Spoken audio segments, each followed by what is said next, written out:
Good morning बच्चों। मैं आपका नवनीत सर। आज मैं आपसे बात करूंगा महान साइंटिस्ट निकोलस टेस्ला के बारे में। तो निकोलस टेस्ला के बारे में बात करने से पहले हमें थोड़ा जानना होगा थॉमस एल्वा एडिसन जी के बारे में। थॉमस एल्वा एडिसन जो थे महान साइंटिस्ट थे जिन्होंने बल्ब की डिस्कवरी की थी, जो हम सब जानते हैं 1879 के अंदर। बट यहाँ पे मैं आपको बताना चाहूँगा कि थॉमस एल्वा एडिसन से पहले एक और शख्स थे जिनका नाम था जोसेफ स्वेन। उन्होंने 1860 के अंदर सबसे पहला बल्ब का जो रूप था वो बनाया था। बट उस बल्ब में दिक्कत क्या थी कि उसमें कार्बन पेपर का फिलामेंट यूज़ होता था, तो ज़्यादा लंबे समय तक नहीं जलता था और ज़्यादा रोशनी भी नहीं देता था। तो उसके अल्टरनेटिव के तौर पर थॉमस एल्वा एडिसन अपना बल्ब लेके आए, और ये जो बल्ब था उनकी एक सर्वोत्तम खोज मानी जाती है उस समय की। अब बल्ब आने के बाद इसको जलाने के लिए उन्हें करंट चाहिए था, तो उस करंट के तौर पे वो लोग यूज़ करते थे डीसी, डायरेक्ट करंट। तो दो तरह का करंट होता है, एक डीसी होता है, एक एसी होता है। तो डीसी करंट में क्या होता है, जो इलेक्ट्रॉन्स होते हैं एक ही डायरेक्शन के अंदर फ्लो करते हैं, ठीक है जी, और एक ही वोल्टेज होती है उनकी। बट अल्टरनेटिंग करंट में अपना पाथ चेंज कर सकते हैं और वोल्टेज भी कम ज़्यादा हो सकती है। थोड़ा सा बताना चाहूँगा मैं आपको यहाँ पे। तो हुआ क्या कि जैसे ही थॉमस एल्वा एडिसन ने बल्ब की डिस्कवरी की तो हर तरफ उनका नाम हुआ। उनकी हेल्प की जेपी मॉर्गन ने। जेपी मॉर्गन जो थे वो एक बिजनेसमैन थे वहाँ पे बहुत बड़े। उन्होंने एडिसन के साथ मिलके अपनी फैक्ट्री लगाई और हर तरफ एडिसन का नाम हुआ जी। तो पर लेकिन अभी भी दिक्कतें बहुत सारी थी। दिक्कतें क्या थी कि ये जो डीसी करंट यूज़ करते थे वो लोग, वो करंट बहुत दूर तक फ्लो नहीं कर सकता था, मतलब कि वो बहुत बड़े एरिया के अंदर सप्लाई नहीं कर सकते थे। तो अगर मान लीजिए उन्होंने अपना एक जगह प्रोजेक्ट लगाना था यानी पावर हाउस, तो उससे लगभग हाफ मील का जो एरिया था, उस हाफ मील के एरिया के अंदर वो करंट जा सकता था। तो ये बड़ी दिक्कत आ रही थी उन लोगों के सामने, बड़ा महंगा पड़ा था, बहुत बड़ी इन्वेस्टमेंट कर चुके थे वो लोग। तो अब इस समय यहाँ पे एंट्री होती है हमारे आज के हीरो निकोलस टेस्ला की। तो निकोलस टेस्ला जो थे उनका जन्म ऑस्ट्रिया के अंदर हुआ था, सर्बिया के अंदर। और जब ये टेस्ला 28 साल के थे तो इनको इसके बारे में इंफॉर्मेशन मिली। तो इन्होंने क्या किया था कि इन्होंने आईटीआई से डिप्लोमा कर रहे थे वहाँ पर, ठीक है जी। जैसे हमारे यहाँ आईटीआई होती है ना, तो उनका होता होगा कोर्स वहाँ पे, तो उस तरह का एक डिप्लोमा कर रहे थे ये इलेक्ट्रिसिटी के अंदर। तो उनको इसके बारे में पता लगा, तो फिर वो अपने वहाँ से चले और ऑस्ट्रिया को छोड़ के वो अमेरिका के अंदर आए।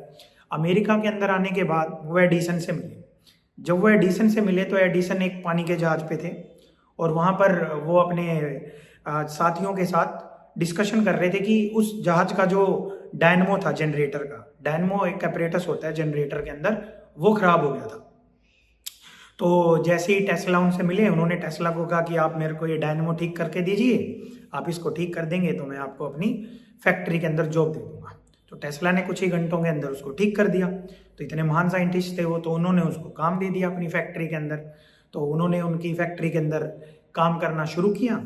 तो धीरे धीरे वो एडिसन जो थे उनको पता लग गया कि भाई ये जो बंदा है ये बड़ा टैलेंटेड है। तो वहाँ पे क्या हो रहा था कि जो जनरेटर एडिसन की कंपनी बना रही थी, तो उनके अंदर प्रॉब्लम आ जाती थी, थोड़े दिन चलने के बाद खराब हो जाते थे वो। तो इसके बारे में एडिसन ने टेस्ला को भी बताया। तो टेस्ला ने उनको कहा कि आप यहाँ पे सबसे बड़ी गलती क्या कर रहे हो कि आप डीसी करंट यूज़ कर रहे हो, आप इसकी जगह एसी करंट यूज़ करिए। जब आप एसी करंट यूज़ करोगे तो आपकी प्रॉब्लम्स अपने आप सोल्व हो जाएगी। तो ये सुनने के बाद एडिसन को बड़ा गुस्सा आया, क्योंकि कई बार क्या होता है कि जो महान लोग होते हैं उनका अपना एक जोन हो जाता है, तो वो दूसरे को बर्दाश्त नहीं कर पाते। तो यहाँ पे भी यही हुआ एडिसन के साथ, वो बर्दाश्त नहीं कर पा रहे थे एक भी टेस्ला जैसा छोटा सा बंदा आके और चीज़ें बदलना शुरू कर दे उनकी कंपनी में। तो उन्होंने उसको बड़ा डांटा। उन्होंने कहा कि अगर तुम्हें इतना पता है तो तुम पहले मेरे लिए ये जनरेटर का जो फॉल्ट है ये दूर करके लाओ, और अगर तुम ये फॉल्ट दूर करके लाओगे तो मैं तुम्हें 50,000 अमेरिकन डॉलर दूंगा। तो टेस्ला ने ये सुनने के बाद काम करना शुरू किया। कुछ दिनों के बाद उन्होंने वो प्रॉब्लम सोल्व कर दी। जैसे ही एडिसन को इसके बारे में पता लगा तो टेस्ला ने उनको कहा कि अब आप मेरे को मेरे 50,000 डॉलर दो कि मैंने आपकी जो प्रॉब्लम थी वो तो सोल्व कर दी, आप अपना वादा निभाओ। तो यहाँ पे एडिसन ने कहा कि मैं तो मजाक कर रहा था, और अगर तुम मेरा मजाक नहीं समझ रहे तो फिर तुम अमेरिकन नहीं हो। मतलब एक तरह से उन्होंने उसके ऊपर कमेंट किया कि आप अमेरिका तो आ गए हो बट लेकिन आपका दिमाग अभी भी अमेरिकन की तरह नहीं काम कर रहा। तो ये बात टेस्ला को बड़ी फील हुई। उन्होंने उसी दिन से उनके यहाँ पे काम करना छोड़ दिया और वो फील्ड में आ चुके थे। तो अब जब वो फील्ड में आए तो उनके सामने दिक्कतें आना शुरू हुई, कहीं काम नहीं मिल रहा था उनको। तो उन्होंने क्या किया कि एक बिजली के तार दबाने वाली कंपनी थी जो बिजली के तार दबाती थी एरिया के अंदर, तो उन्होंने वहाँ पे काम करना शुरू किया।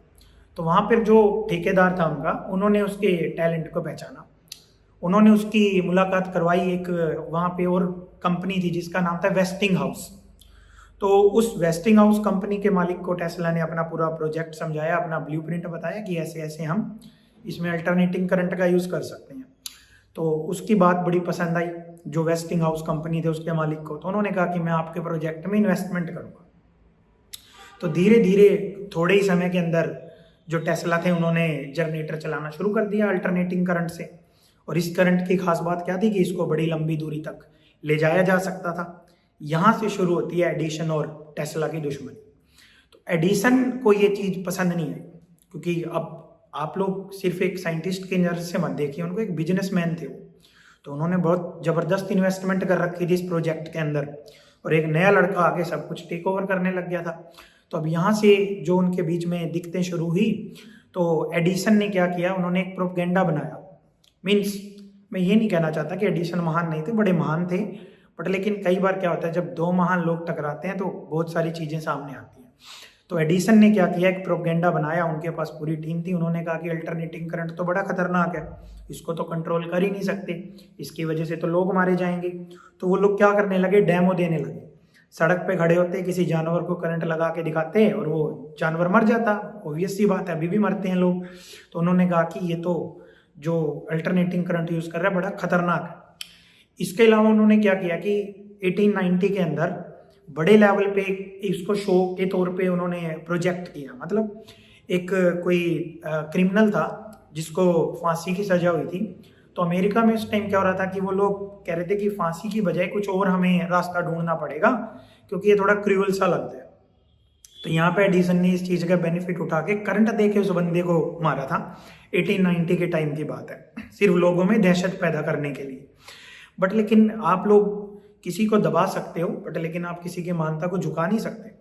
तो यहाँ पे क्या हुआ कि अब साथ में वेस्टिंग हाउस कंपनी थी टेस्ला के, उन लोगों ने भी अपना जो शो था वो लोगों को दिखाना शुरू किया कि ऐसा कुछ नहीं है, अगर आप इसको सेफ्टी से यूज़ करोगे तो इससे कुछ नहीं होने वाला। और फिर क्या हुआ, शिकागो वर्ल्ड फेयर आया।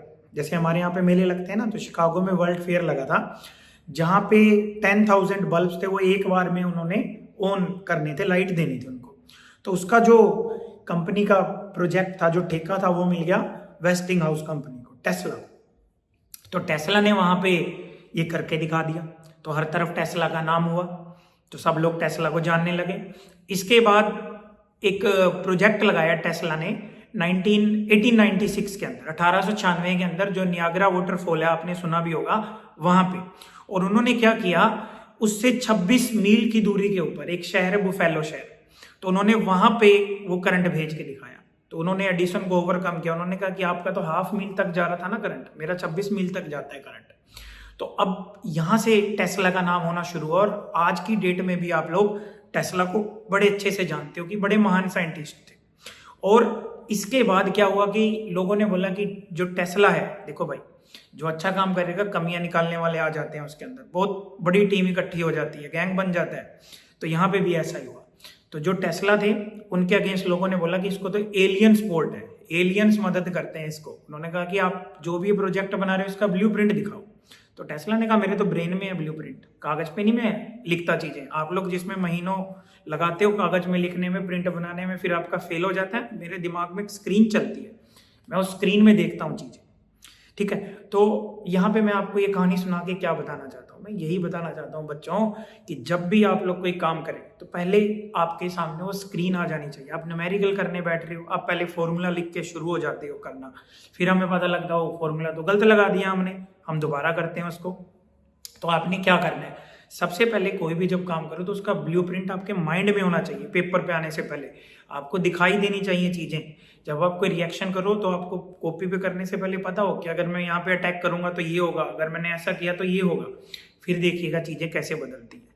तो टेस्ला का भी समय बदला। और फिर क्या हुआ, जब समय बदलता है, सन 1912 के अंदर जब एडिसन को नोबेल प्राइज मिला, तो उस टाइम वो जो नोबेल प्राइज था, वो नोबेल प्राइज साथ में मिलना था टेस्ला को। दोनों को इकट्ठा दिया जाना था संयुक्त रूप से। तो टेस्ला ने मना कर दिया, उन्होंने कहा नहीं, मैं इनके साथ अपना नोबेल प्राइज शेयर नहीं करना चाहता, आप या तो मुझे दीजिए या इन्हें दीजिए, मैं शेयर नहीं करूँगा। तो उन्होंने कहा कि मेरी महानता के लिए मुझे किसी प्राइज की जरूरत नहीं है, मेरी जो महानता है वो लोग बताएंगे आपको आने वाले समय में। और आज की डेट में भी जो हम करंट यूज़ करते हैं अल्टरनेटिंग करंट है। तो मैं आपको यही बताना चाहता हूँ कि अगर आपके अंदर टैलेंट है तो उसको थोड़े समय के लिए दबाया जा सकता है, लोग गैंग बनाएंगे, इकट्ठा होंगे, दबाएंगे आपको, दबाइए, कोई बात नहीं, ठीक है, बट लेकिन अंत में जो विजय होगी वो आपकी होगी। तो इसलिए मैं चाहता हूँ कि आप अपनी तरफ से बेस्ट कीजिए, कोशिश कीजिए और एक दिन हमारा टैलेंट जरूर सामने आए।